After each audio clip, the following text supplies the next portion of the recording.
सेवितम् कपितजम्बूफलचारुभक्षणम् उमासुतं शोकविनाशकारकम् नमामि विघ्नेश्वरपादपङ्कजम्। नीलाम्बुश्यामलकोमलाङ्गं सीतासमारुतभागं पाणौ महासायकचारुचापं नमामि रामं रघुवंशनाथम्। गुरुब्रह्मा विष्णुर्देवो महेश्वरः गुरु साक्षात् परब्रह्म तस्मै श्री गुरुवे नमः। पवनतनय संकटहरण मंगलमूर्ति रूप राम लखन सीता सहित हृदय बसो सुखरूप। लोचन चातक जिनकरि राखे रहि दरस जलधर अभिलाखे। निदरहि सरित सिंधु सरभारी रूप बिंदु जल हुई सुखारी। तिनके हृदय सदन सुखदायक बसहु बंधु सिय सह रघुनायक। मानः परिष्करण श्री राम कथा पटल में उपस्थित भगवत स्वरूप मानस प्रेमी सज्जनों, पूज्य गुरुजनों, समादरणीय मित्रों, ममतामयी करुणामयी माता बहनों, आप सबों के पावन चरण कमलों मेरा सादर शीश सादर प्रणाम। इस पटल की संयोजिका हमारी विदुषी बेटी संगीता के प्रति मंगल कामना करते हुए आइए हम लोग मन शरीर से वाल्मीकि जी के आश्रम में पहुंचे। भगवान श्री राम अपने वनवास काल में महर्षि वाल्मीकि जी के आश्रम में पहुंचते हैं और उनसे रहने के लिए स्थान पूछते हैं। अस जिय जानि कही सी सौमित्र संग जहाँ जाऊं तहाँ तहाँ कर रुचि रुचिर परंतु शाला वास करो कछु काल के पर। महर्षि वाल्मीकि जी से भगवान राम ने कहा कि महाराज वो स्थान बताइए जहाँ मैं सीता जी और लक्ष्मण जी के साथ रह सकूं। और जब भगवान राम ने ऐसा कहा तो वाल्मीकि जी बहुत प्रसन्न होते हैं और हंसते भी हैं उनकी बातों को सुन करके। ये दो महान सृजताओं का महान रचनाकारों का ये मिलन है, महात्मा और परमात्मा का मिलन है और दोनों एक दूसरे की बड़ी स्तुति करते हैं। भगवान राम ने भी वाल्मीकि जी की स्तुति की और वाल्मीकि जी भगवान की भी बहुत स्तुति करते हैं।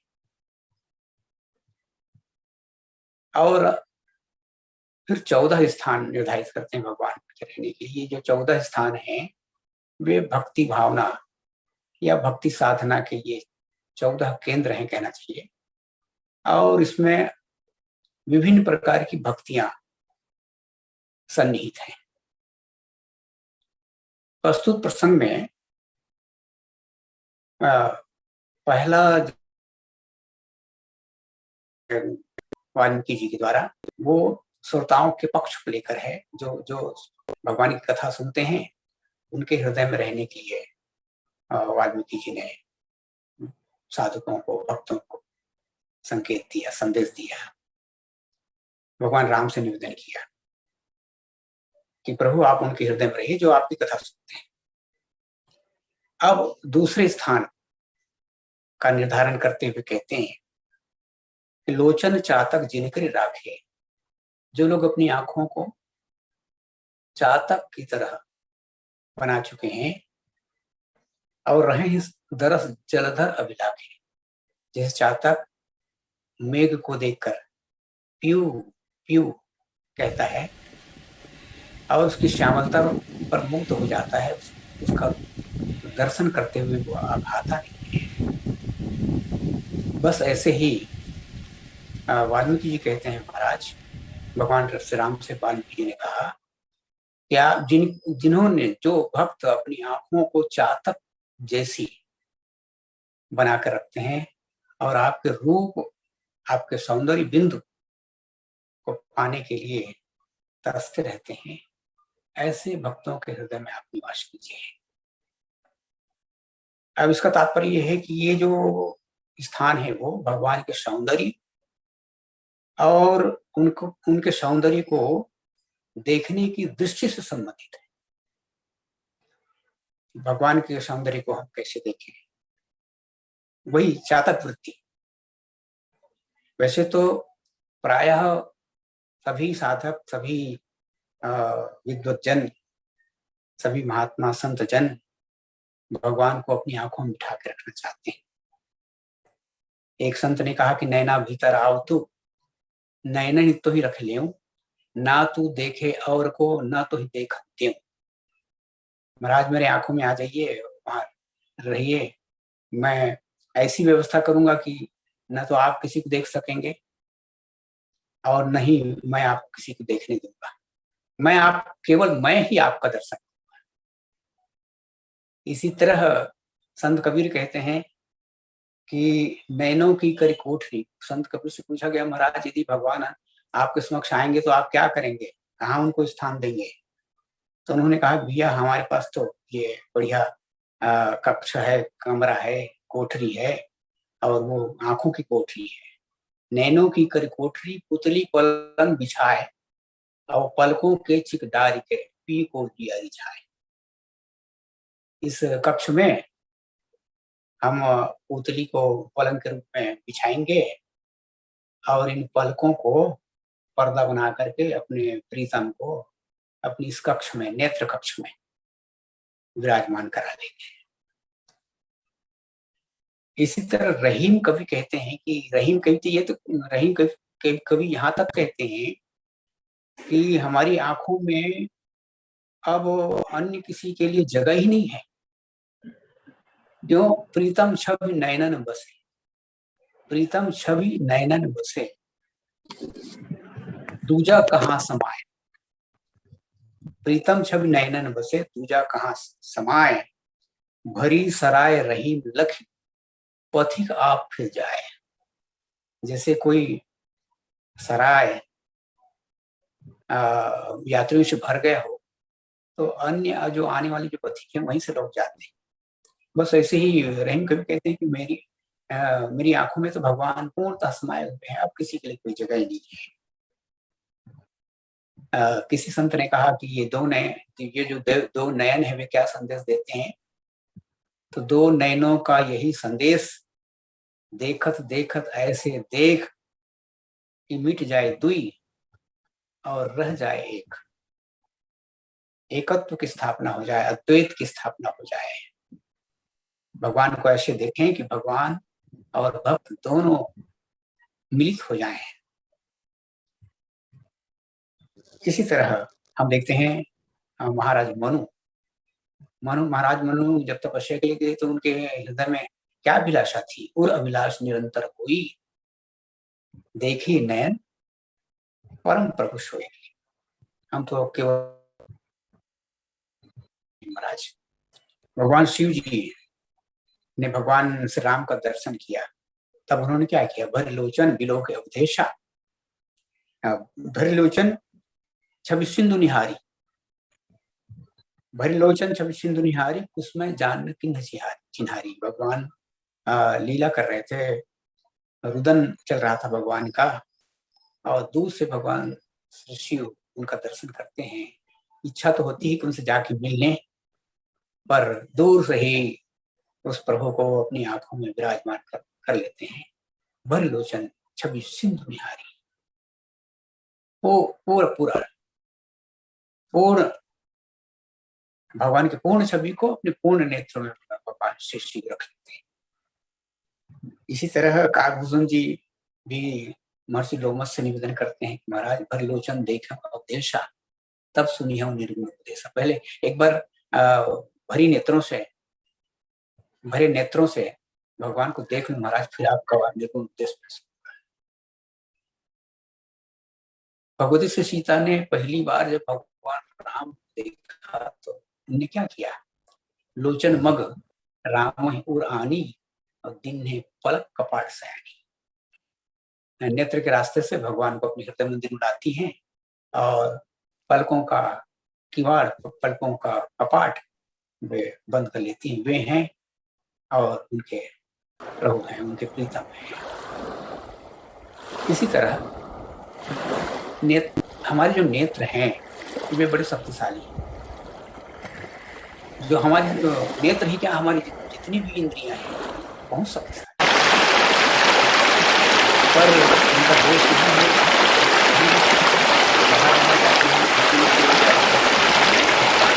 संत बहुत कुछ यही कहते हैं, हम उनको ईश्वर उन्मुखी करते हैं।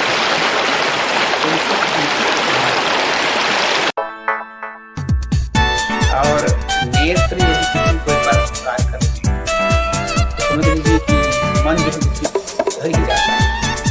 नेत्र को अच्छी होती है, मन उसको पाना चाहता है। हाँ, इसीलिए कहा गया है कि ये मन जो है राजा है और नेत्र उसका दीवान है। मन समान राजा नहीं और दृग सम नहीं तो दीवान, और दृग दीवान जे आदर ही मन ते हाथ। आंखें एक बार कहते कि भाई ये बस चाहिए मुझको, तो मन उसको प्राप्त करने की चेष्टा करता है।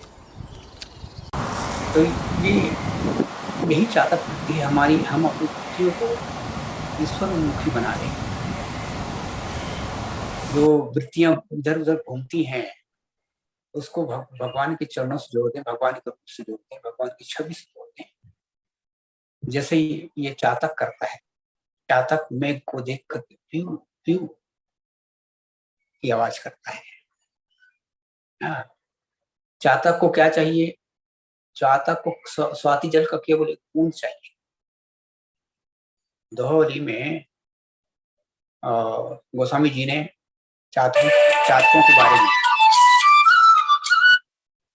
बारे में बहुत सी बातें लिखी है। एक चातक किसी शिकारी के बाण से घायल हुआ और गिर गया गंगा जी में।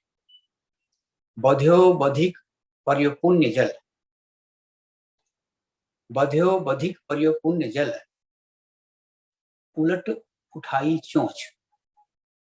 वो गिरा तो गंगा जल में पर अपना चोंच उठा लिया।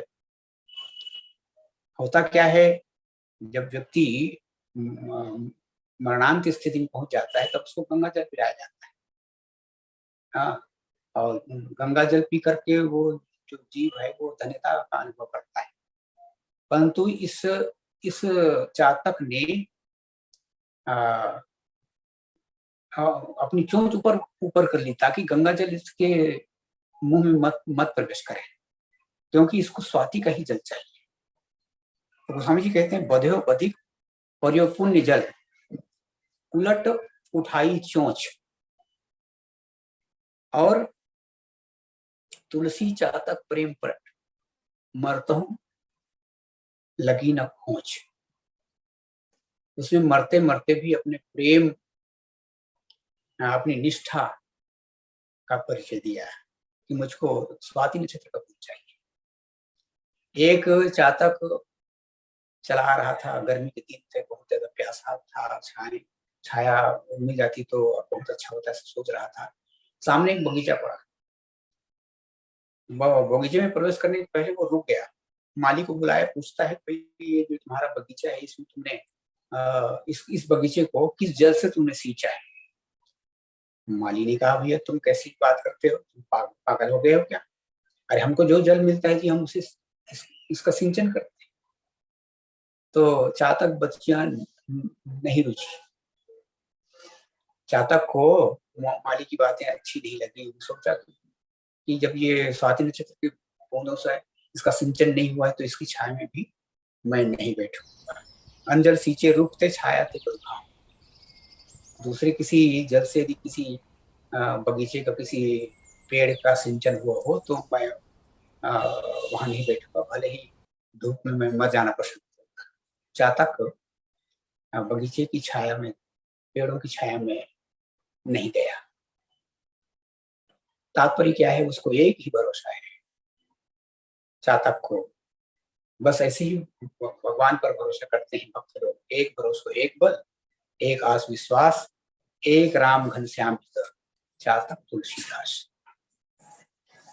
एक महात्मा, ये जो चातक वृत्ति है वो अनन्यता की वृत्ति है। अनन्यता की वृत्ति माने चातक में अनन्यता का एक गुण होता है, वो किसी अन्य को नहीं चाहता। अनन्यता का मतलब होता है जिसके जीवन में अन्य न हो। एक महात्मा जी वृंदावन गए, ब्रजवासियों से मिलने के लिए आए, उनसे परिचय करने लगे, पूछने लगे महाराज आप कौन। महात्मा जी ने कहा मैं अनन्य, बड़े ज्ञानी थे इसलिए उन्होंने कहा मैं अनन्य। अब महात्मा जी ने उन ब्रजवासियों से पूछा कि आप लोग कौन। तो ब्रजवासियों ने कहा कि हम लोग फनन्य। महात्मा जी ने कहा अनन्य, ब्रजवासियों ने कहा फनन्य। तो ये फनन्य का क्या मतलब होता है। तो ब्रजवासियों ने कहा ये आप अनन्य का पहले मतलब बताइए। तो उन्होंने बताया कि मैं भगवान श्री कृष्ण के अलावा दुर्गा जी, बजरंगबली, अन्य किसी देवी देवता को नहीं मानता। अब तुम लोग बताओ फनन्य के का क्या मतलब है। तो ब्रजवासी तो बड़े विनोदी हैं और बड़े प्रेमी हैं भगवान के। उन्होंने विनोद करते हुए कहा महाराज आप तो कुछ देवी देवताओं के नाम भी जानते हैं, हम तो न तो किसी देवी देवता के नाम को जानते हैं न जानना चाहते, केवल हमको भगवान से स्नेह, और इसलिए हम लोग फनन्य हैं। तो स्वामी जी महाराज जाते हैं वृंदावन, एक बार की घटना है। भगवान श्री कृष्ण का वहाँ भव्य मंदिर है और श्री कृष्ण दर्शन के लिए पहुंच जाते हैं। और इसी बीच क्या हुआ, एक संत मिले जिनका नाम था परशुराम, और उन्होंने एक व्यंग किया उन पर। कहा कि अपने अपने इष्ट को नमन कर सब कोय, अब परशुराम जो आन को नवे सो मूर्ख होए। अपने अपने इष्ट को सब लोग प्रणाम करते हैं, भाई जो दूसरे के इष्ट को प्रणाम करते हैं वो मूर्ख है, असली। तो स्वामी जी तो भगवान राम और श्री कृष्ण में कोई भेद नहीं करते, और वे उनको व्यंग, परशुराम जी का व्यंग चुनौती के रूप में स्वीकार हुआ और वे चल दिए भगवान के सामने। भगवान और भक्त की बड़ी बड़ी बातें हुई, बड़ी अच्छी बातें हुई। और भगवान ने पूछ दिया कि गोस्वामी जी मैं आज कैसे लग रहा हूँ। तो भगवान ने, गोस्वामी जी ने कहा कि महाराज आज बहुत अच्छे लग रहे हैं आप, बहुत अच्छे लग रहे हैं। कहा कहो छवि आज की भले बने हो नाथ, पर एक निवेदन है आपसे भगवान, तुलसी मस्तक झुकत है, मेरा मस्तक आपके चरणों में झुक रहा है महाराज। अब आप धनुष बाण ले हाथ, आप धनुष और बाण ले लीजिए अपने हाथों में, ताकि मेरी भी जो निष्ठा है उसकी पूर्ति हो जाए। तो इस तरह भक्त लोग चातक वृत्ति के होते हैं, अपने अपने भगवान के सिवाय अन्य किसी को देखना पसंद नहीं करते, अन्य किसी का सानिध्य भी पसंद नहीं करते। उन केवल अपने भगवान से ही सब कुछ उनको प्राप्त हो जाता है। भगवान में ही उनका सब कुछ है। माता रामो मत पिता रामचंद्र, स्वामी रामो मत सखा रामचंद्र, सर्वस्व में रामचंद्र दयालु, नान्यम जाने न जाने न जाने। अन्य किसी को भक्त जानता भी नहीं है, ऐसा समझ लीजिए। तो इस तरह ये चातक वृत्ति है। भगवान को किस दृष्टि से देखें तो चातक की दृष्टि से देखें। रामचरितमानस में चातक हुए शेषावतार जी लक्ष्मण। लक्ष्मण जी के लिए कहा गया है भावते भरत के सुमित्रा सीता के दुलारे, भावते भरत के सुमित्रा सीता के दुलारे, चातक चतुर राम श्याम घन के। जैसे चातक श्याम घन से स्नेह करता है, बस ऐसे ही लक्ष्मण जी का स्नेह, पूरा पूरा स्नेह राम जी के ऊपर था, और इसीलिए उनको चतुर चातक कहा गया। चतुर चातक, चातक चतुर राम श्याम घन के। भगवान वन को जा रहे हैं। भगवान ने लक्ष्मण जी को कहा कि लक्ष्मण, भरत भवन रिपुदन नहीं, भवन में न तो भरत है नहीं शत्रुघ्न जी हैं, और राव वृद्ध राजा जी हो चुके हैं, और मुझसे बिछुड़ने का खबर, इसलिए ऐसा तो लक्ष्मण जी घर है, माता पिता के सेवक। अब लक्ष्मण जी क्या बोलते हैं, महाराज मैं शिशु प्रभु स्नेह पति पाला, मैं तो नन्हा शिशु हूँ भगवान, आपके स्नेह से पला हूँ, मैं यहाँ कहाँ रहूंगा, आपके बिना कैसे रहूंगा। तो क्या गुरु प्रीतम गुरु जी माता पिता इनकी सेवा नहीं करते? तो उन्होंने कहा कि महाराज न तो मेरे लिए कोई गुरु है, न कोई माता पिता है, और मेरे लिए सब आप ही सब कुछ। गुरु पितमात न जाने काऊ, कहूँ स्वभाव नाथ पतियाओ, मोरे सब एक तुम स्वामी, दीन बंधु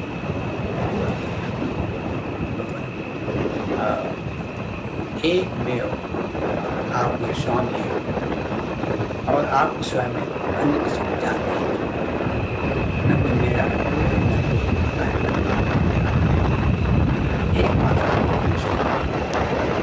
ये है श्री लक्ष्मण जी की चातक। भगवान बड़े सुंदर हैं, और इतने सुंदर कहीं पर कोटि मनोज लगा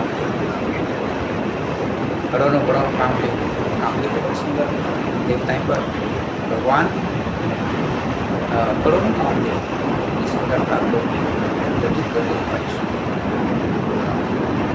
शिशु ब्रह्म सब्जी के आंगन में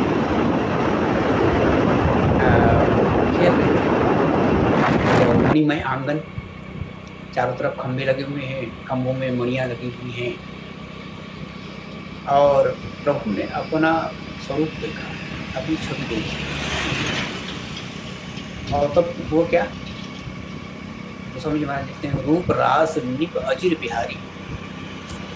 जैसे कि भगवान ने अपना वो सौंदर्य देखा, बस क्या हुआ, वे स्वयं नृत्य करने लगे, मुग्ध हो गए अपनी छवि पर, नाचे निज प्रतिबिंब निहारी, अपने ही प्रतिबिंब को देखकर वे नृत्य करने लगे। ऐसा हमारे स्वयं ब्रह्म को भी मुग्ध करने वाली छवि भगवान की। और इसीलिए तो गोस्वामी जी महाराज कहते हैं कि रूप सकई नहीं कहीं सूत्र शेषा। भगवान के सौंदर्य का वर्णन श्रुति अर्थात वेद और भगवान शेष जी जिनके हजार वे भी वर्णन नहीं कर सकते।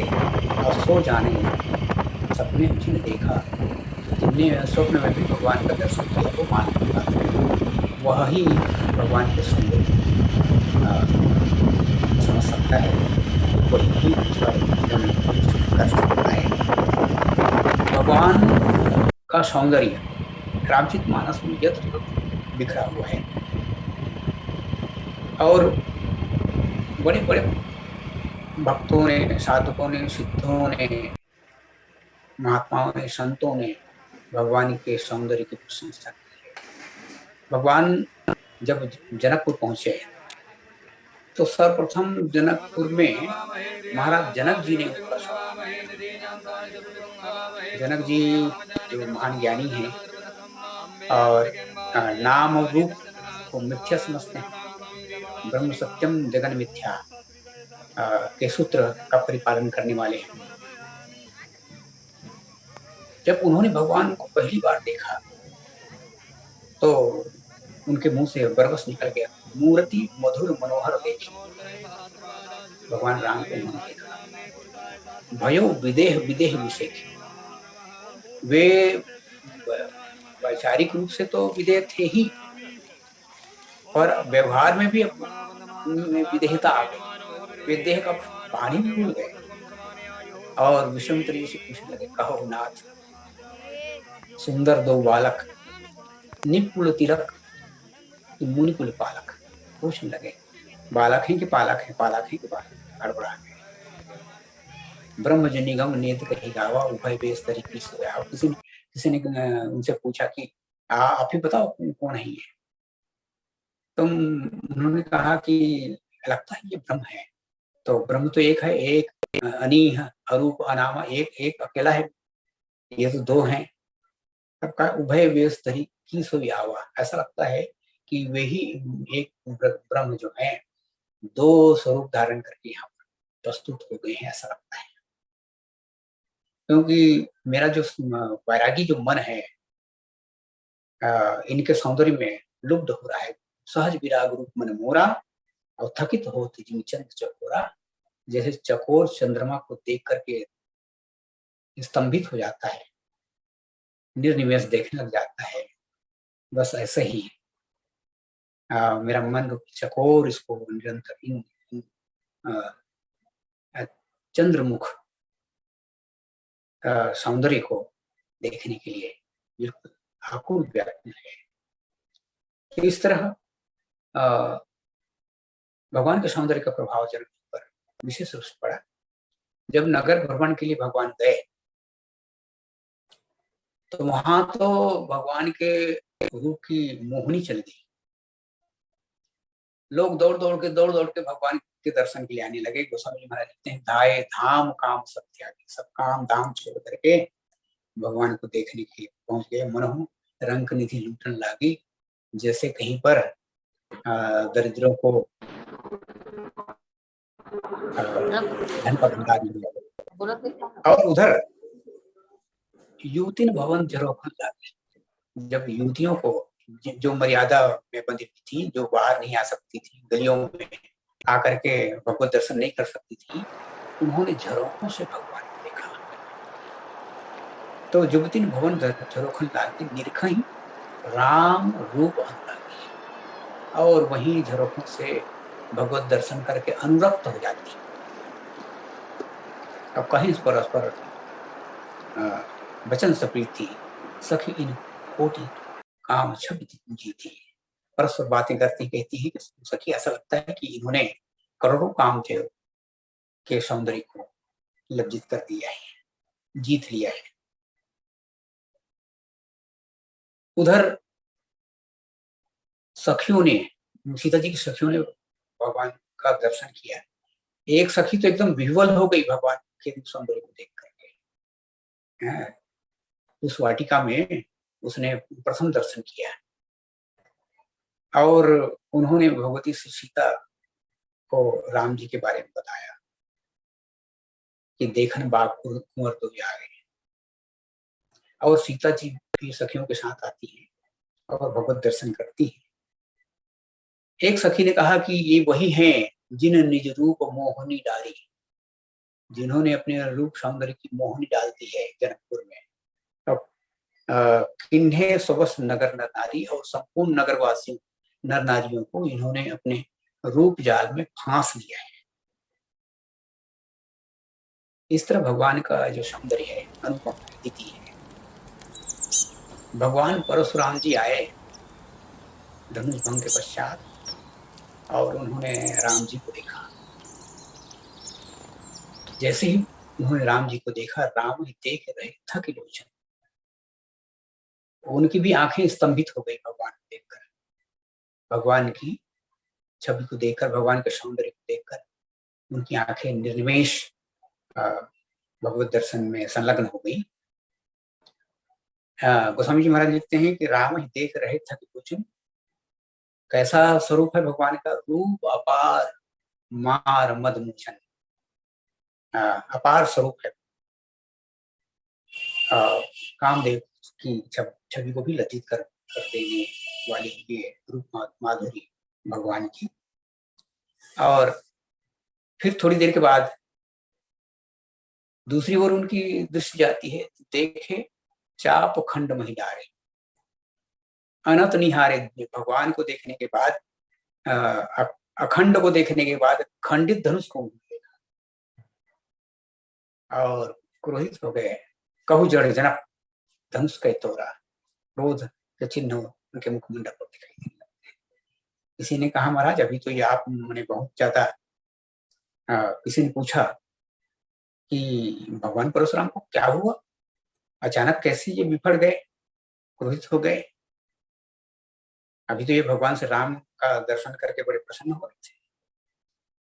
तो कहा, भैया जो अखंड को देखने के बाद खंड को देखेगा उसकी यही स्थिति होगी। तो भगवान ज्ञान अखंड है, ज्ञान अखंड एक सीता। अखंड ज्ञान को देखने के बाद, अखंड ज्ञान की छवि को, भगवान राम की छवि देखने के बाद खंडित धनुष को देखा और वे क्रोधावेश में आ गए। राम जी ने धनुष भंजन किया और इधर चिट्ठी लेकर के जनक के दूत दशरथ जी के समक्ष पहुंचे। दशरथ जी की जिज्ञासा बड़ी बढ़ गई और उन्होंने उन दूतों से पूछा, भैया कहो कुशल दो बारे, हमारे उन बच्चों को आपने देखा है? तुम देखे निज नैन निहारे, तुम देखे निज नैन निहारे, तुम नीके निज नैन निहारे, क्या आपने अच्छी तरह देखा, अपनी आंखों से देखा? इस तरह पूछो। भाई देखने वाला तो अपनी आंखों से ही देखेगा ना, पर वे बहुत स्नेहवश। तब उन्होंने उत्तर दिया, दूतों ने उत्तर दिया, महाराज जब से आपके बालकों को हमने देखा है, देव देखी तो बालक दो, अब न आंख तर आवई को। हमने तो अन्यों को देखना ही बंद कर दिया महाराज। उनको देखने के बाद तो ऐसा लगता है कि उनको ही देखते रहे, अब दूसरों को देखने की आवश्यकता ही नहीं है। भगवान दूल्हा बने और घोड़े में बैठे हुए हैं भगवान। वो घोड़ा कहाँ से आया है भाई, पूछा गया, ये घोड़ा कहाँ का है, बहुत सुंदर दिखाई दे रहा है। तो बताया कि बाज बेस, ये जो घोड़े का जो स्वरूप हम देख रहे हैं वो कोई सामान्य घोड़ा नहीं है भाई, न तो ये जनकपुर का है, नहीं ये अवधपुर का है। तो ये कहाँ का है? ये तो सीधा सुरपुर से आया है, देवलोक से आया है। हाँ, तो ये वो तो काम का घोड़ा था, जब बाज बेस बनाई मनसिज, वो मनसिज था, कामदेव ही था तो घोड़ा बन गया है।